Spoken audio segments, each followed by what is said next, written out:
Buffer stock of stocks कौन?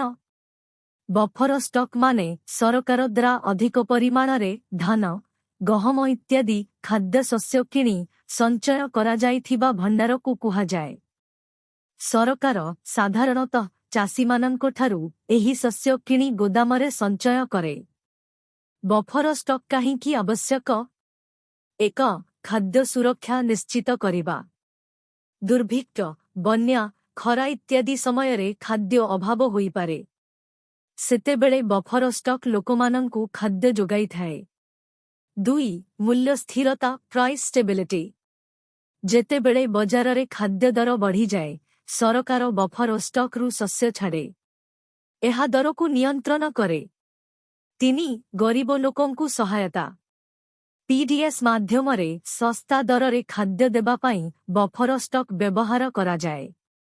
एहा दरिद्र लोकंकु उपकार करे। 4. आपत्कालीन स्थितिरे सहायता। युद्ध प्राकृतिक विपद इत्यादि समयरे खाद्य जोगाण रखिबारे सहायक। सारांश बफर स्टॉक हेउछि सरकारंको खाद्य भंडार जहा खाद्य सुरक्षा मूल्य नियंत्रण और आपत्कालीन समयरे लोकमानंकु सहायता पाई अत्यंत जरूरी।